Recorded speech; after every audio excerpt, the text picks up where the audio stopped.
Assalamualaikum warahmatullahi wabarakatuh. Sampai ketemu kembali pada video kali ini. Kita akan masuk pada pembahasan bagian 2, di mana materi kelas 12 semester 2 yang membahas tentang siklus akuntansi perusahaan dagang.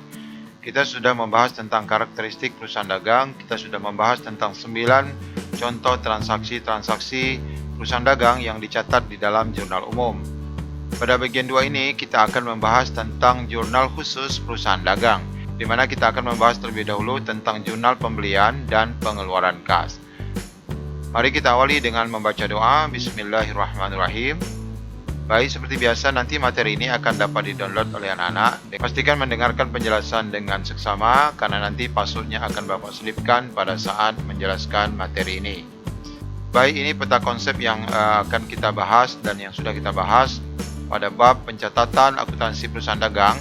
Di sini kita sudah bahas tentang karakteristik perusahaan dagang, maka masuk pada bagian kedua hari ini kita akan membahas tentang jurnal khusus. Baik, kita lanjutkan.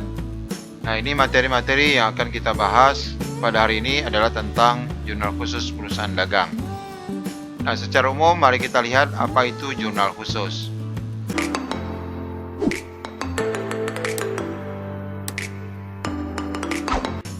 Pada dasarnya, semua transaksi yang terjadi di sebuah perusahaan itu dicatat di dalam jurnal umum. Ya, seperti kemarin ya, pada contoh 9 transaksi yang ada pada perusahaan dagang, baik misalnya pembelian, bahan biaya angkut barang, kemudian adanya retur pengembalian barang, adanya potongan, itu dicatat di dalam jurnal umum.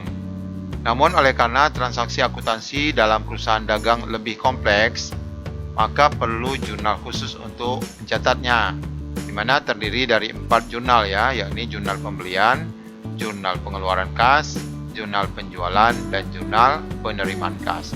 Masing-masing jurnal ini nanti akan kita bahas ya. Pada materi kali ini kita hanya akan membahas 2 jurnal dulu, yakni jurnal pembelian dan jurnal pengeluaran kas. Pada video berikutnya baru kita akan bahas tentang jurnal penjualan dan jurnal penerimaan kas. Karena ini akan bergandengan ya, jurnal pembelian akan bergandengan dengan jurnal pengeluaran kas, sedangkan jurnal penjualan akan bergandengan dengan jurnal penerimaan kas. Karena kalau membeli pasti mengeluarkan uang, kalau menjual pasti akan menerima uang. Baik, kita masuk pada definisi secara khusus bahwa jurnal khusus itu adalah jurnal yang dikelompokkan sesuai dengan jenis transaksinya. Yang menggunakan jurnal khusus ini adalah perusahaan-perusahaan besar, di mana transaksi yang terjadi adalah berulang-ulang ya. Untuk perusahaan kecil atau transaksi yang jarang terjadi, cukup menggunakan jurnal umum, nah, seperti yang sudah kita bahas kemarin ya. Kemudian untuk transaksi jurnal pembelian ini adalah transaksi apabila dilakukan pembelian secara kredit. Apabila proses pembelian itu dilakukan secara tunai atau adanya proses pembayaran hutang di mana kita mengeluarkan uang, maka itu nanti akan dicatat dalam jurnal pengeluaran kas. Jadi ingat bahwa jurnal pembelian ini khusus untuk transaksi pembelian secara kredit. Sedangkan jurnal pengeluaran kas adalah jurnal untuk mencatat seluruh transaksi pembelian secara tunai atau di dalam transaksi itu adanya pengeluaran uang untuk pembayaran hutang. Oke, sekarang kita masuk pada jurnal pembelian. Apa itu jurnal pembelian? Sebagaimana tadi kita katakan bahwa jurnal pembelian adalah jurnal khusus yang dimana di dalamnya terdapat transaksi untuk mencatat pembelian secara kredit ya. Semua pembelian yang dilakukan secara kredit maka dicatat di dalam jurnal pembelian. Sedangkan pembelian secara tunai atau nanti pembayaran hutang ya, karena memang itu nanti berkaitan dengan keluarnya uang, maka akan dicatat dalam jurnal pengeluaran kas. Ciri-ciri pembelian kredit sebagaimana kita sudah bahas, ada syarat pembayaran ya atau termin pembayaran. Yakni ada 2/10, N/30 atau 3/15 atau end of month. Apabila dibayar dalam jangka waktu kurang dari 10 hari, maka akan ada pemotongan 2%.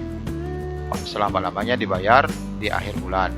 Kemudian kalau ada syarat seperti ini berarti akan mendapatkan potongan 3% apabila masa pembayarannya kurang dari 15 hari. dan adanya bukti faktur atau bukti hutangnya itu sendiri. Kemudian, untuk transaksi yang jarang terjadi nanti akan dicatat di dalam kolom serba-serbi. Maka untuk transaksi-transaksi di luar dari pembelian ataupun mungkin nanti perlengkapan akan dicatat ke dalam kolom serba-serbi. Baik, kita masuk saja pada contoh ya. Nah, ini contoh kasus untuk jurnal pembelian. Pencatatan transaksi dalam jurnal pembelian selama bulan Maret 2019 di toko Waskita. Kita lihat apa transaksi yang terjadi. Bahwa pada tanggal 3 Maret adanya membeli barang dagang dari PD Buana seharga 6.200.000. Ini kurang titik ya. 6.200.000.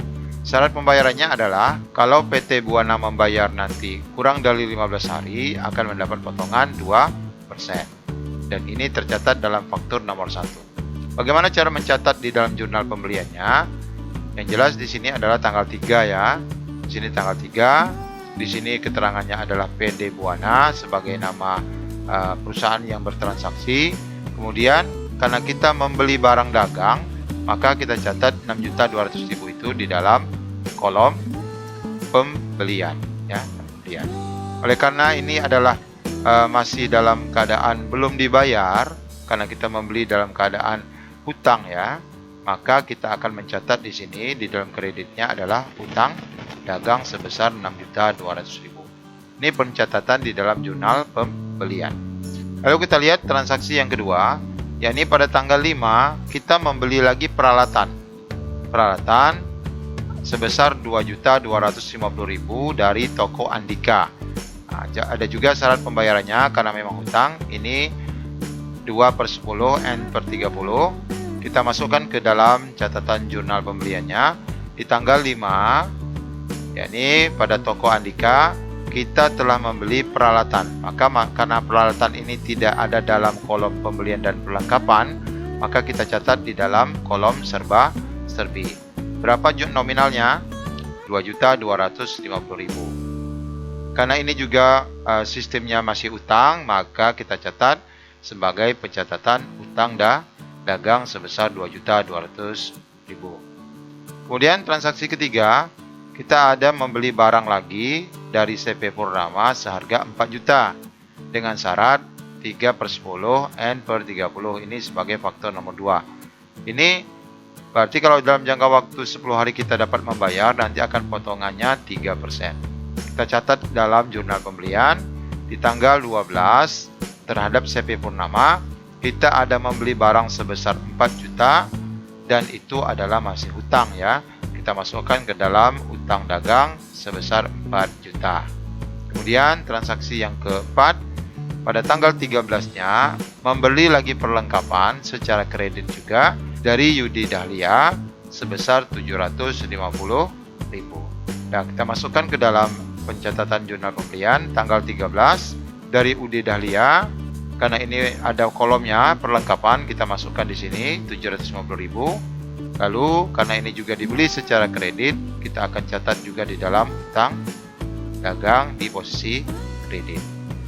Nah, ini ada dua kolom debit dan kredit. Ini kalau kita jumlahkan nominalnya akan sama, antara di kolom kredit sebesar 13.200.000 dengan penambahan dari pembelian 10.200.000, perlengkapan 750, ditambah dengan yang serba-serbi berupa peralatan sebesar 2.250.000. Ini nominalnya akan sama sejumlah 13.200.000. Nah, ini contoh dari kasus jurnal pembelian yang terjadi pada PT atau toko Waskita pada bulan Maret tahun 2019. Baik, kita lanjutkan pada jurnal pengeluaran kas. Kalau jurnal pembelian adalah pembelian kredit, kalau jurnal pengeluaran kas adalah pembelian secara tunai atau pembayaran hutang. Kita masuk dulu pada materinya, bahwa jurnal pengeluaran kas adalah jurnal khusus untuk transaksi berbagai tujuan. Tetapi yang sering terjadi adalah untuk pembayaran utang atau pembelian secara tunai. Jadi dua transaksi ini yang kita catat dalam jurnal pengeluaran kas. Lalu untuk nanti transaksi yang jarang terjadi, tetap kita akan catat ke dalam kolom serba-serbi. Baik, kita masuk saja deh pada contoh supaya lebih paham. Nah, pada kasusnya adalah pencatatan ke dalam jurnal pengeluaran kas untuk toko waskita sama ini. Kemudian pada bulan Maret juga 2019, pada transaksi pertama kita lihat tanggal 14 Maret ya. Tanggal 14 Maret membayar beban angkut pembelian sebesar 375. Ini artinya kita membayar ongkos lah ya, ongkos untuk membawa barang misalnya. Pada tanggal 14 kita masukkan ke dalam pencatatan jurnal pengeluaran kas karena memang uang kita keluar ya sebesar 350.000. Maka pada saat transaksinya kita catat dalam jurnal pengeluaran kas pada tanggal 14 ada keterangan biaya angkut barang atau beban angkut barang. Kemudian karena ini tidak ada pada kolom pembelian dan utang, maka kita masukkan pada kolom serba-serbi, yakni akunnya adalah biaya angkut sebesar 375.000. Kemudian karena ini kita keluarkan uang, maka otomatis uang kita berkurang ya. Kita masukkan kas di posisi kredit sebesar 375.000 juga. Kemudian kita coba lihat pada transaksi kedua, pada tanggal 19 melunasi utang untuk faktur nomor 1, yakni pada tanggal 3 ke PD Buana sebesar 6.200.000 ya, 6.200.000. Kita lihat transaksi sebelumnya. Nah, pada tanggal 3 Maret itu kan kita ada membeli barang nih seharga 6.200.000 dengan cara kredit. Nah, tadi kita membayar kreditnya. Namun tanggal bayarnya adalah 19. Kalau kita hitung, ini mendapat potongan 2% kalau pembayarannya kurang dari 15 hari. Kalau dihitung tanggal 19 bayar dengan tanggal 3 berarti ada 16 hari. Kalau 16 hari berarti hangus ya, potongan 2%-nya hangus. Maka tidak ada potongan yang kita dapatkan dalam pembayaran hutang kepada PD Buana. Sehingga pencatatannya adalah ya ini jadi tanggal 19 melunasi hutangnya sebesar 6.200.000. Tidak mendapat potongan, tetapi dikurangi retur pembelian seharga 400.000. Jadi saat kita membeli barang itu ternyata ada yang rusak, maka kita akan mengembalikan barang itu sebesar 400.000. Di mana pencatatannya ini, pencatatan pengembalian ini ada di jurnal umum ya. Nanti di akhir video ini Bapak tunjukkan. Ada pencatatannya di jurnal umum. Karena ini transaksinya transaksi yang tidak sering terjadi karena terjadi retur, maka pencatatannya itu dicatat di dalam jurnal umum. Sehingga dari hutang kita yang 6.200.000 dikurangi 400.000, maka pencatatan dalam transaksi jurnal pengeluaran kasnya juga dikurangi menjadi 5.800.000. Jadi dari 6.200.000 dikurangi 400.000, jadinya utang dagang kita tersisa masih 5.800.000. Ini yang kita bayar ya, yang kita bayar. Dengan pembayaran ini, maka ini akan berpengaruh pada kas kita. Sehingga kita catat pada kredit kas sebesar 5.800.000 juga. Lalu kita lihat pada transaksi yang ketiga, adanya membeli barang lagi ya, tapi ini membeli secara tunai ya, karena dalam jurnal pengeluaran kas berarti secara tunai. Sebesar 3.250.000 tanggal 20. Kita masukkan ke sini langsung saja ini berarti. Pada tanggal 20 di PT Suraya kita membeli ya, berarti masuk dalam kolom pembelian sebesar 3.250.000. Karena ini dibeli secara tunai, maka akan berpengaruh langsung terhadap kas di posisi kredit sebesar 3.250.000. Kemudian transaksi berikutnya pada tanggal 21 kembali kita melunasi hutang ya. Melunasi hutang sebesar 4 juta kepada CV Purnama dengan faktur nomor 2 pada tanggal 12 Maret 2019. Kita lihat pada jurnal pembelian tadi, tanggal 12 ini kita ada hutang. Kita mundur ke belakang ya. Nah, pada tanggal 12 ini kita ada membeli barang secara hutang dengan besarannya adalah 4 juta rupiah. Ada termin waktu, kalau kita bayar dalam jangka waktu 10 hari, maka akan mendapat potongan 3%. Nah, dalam transaksi pembayaran tadi, kita membayarnya itu pada tanggal 21. Kalau pada tanggal 21 dikurangi dengan tanggal 12, berarti kurang dari 10 hari. Ada 8 hari sudah kita bayar. Maka karena dibayar lebih cepat dari waktunya, kita mendapat potongan 3% dari biaya hutang sebesar 4 juta ini. Kita lihat pencatatannya. Nah, dalam pencatatannya kita lihat bahwa tanggal 21 ini kita ada utang dagang yang sudah kita bayarkan sebesar 4 juta. Lalu karena ini sudah kita bayarkan, maka akan berpengaruh pada kas. Berapa kas yang kita keluarkan? Sebesar 3.880.000. Mengapa tidak 4 juta? Karena kita mendapatkan potongan 3%. Dari 4 juta itu adalah 120.000. Ini kita masuk ke dalam kolom potongan pembelian. Karena kita membayar utang kurang dari 10 hari. Dimana tadi terminnya adalah 3/10. Kemudian transaksi terakhir adalah transaksi pada tanggal 22 Maret, di mana adanya pembayaran listrik dan telepon sebesar 550.000. Jadi pembayaran berarti pengeluaran kas ya, dicatat dalam pengeluaran kas. Tercatat dalam jurnal pengeluaran kasnya pada tanggal 22 ada biaya listrik atau beban listrik dan telepon. Nah, kita catat ke dalam ininya ya, ke dalam akun serba-serbi. Karena bukan akun pembelian dan utang dagang, maka kita masukkan ke dalam akun serba-serbi, yakni beban listrik ataupun telepon sebesar 550.000. Dan ini tentunya dengan pembayaran listrik dan telepon ini akan berpengaruh pada kas kita, dan juga akan kita buat 550.000 pada posisi kredit.